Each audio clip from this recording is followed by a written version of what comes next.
Thanks for joining us at 6. The future of the X in downtown St. Paul is making its way to the state capitol. City leaders and Wild officials shared their massive $796 million proposal just before lunchtime, and they're asking state lawmakers to cover about half. Gordon Severson joins us now with more on these plans and what comes next. Gordon? Yeah, I know a lot of native Minnesotans may be thinking, what, the Xcel Energy Center? Didn't we just build that arena? Well, believe it or not, the X was built in the year 2000, 25 years ago. And stadium experts tell me that is a typical lifespan for a major sports facility. So they say it's not surprising that the team and city would come forward with plans to make some upgrades.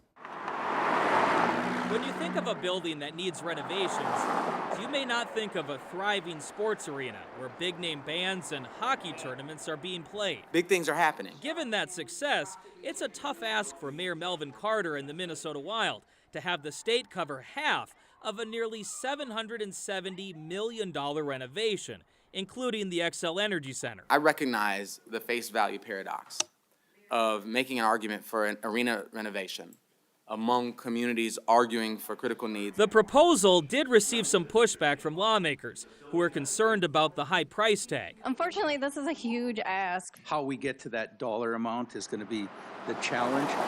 While $394 million in state funding is a lot of money, Carter argues the X, River Center, and Roy Wilkins Auditorium bring that much money into the local economy every year. Like many of you, I know how the energy in this city shifts when there's a concert or a game going on at the X. Wild owner Craig Leopold says the team is willing to chip in $215 million. He agrees with Carter that renovations are needed to keep the arena competitive for big events. It's a crowded marketplace right now. Chris Dunleavy says there is truth to that statement.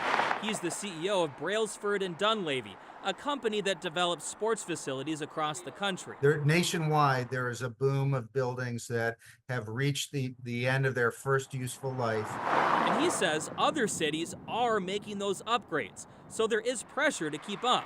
However, with many other cities and states also facing tight budgets, he expects there will be some wiggle room with the numbers. They may ask that the private sector, that the teams or the leagues come to the table with a higher percentage of the funding.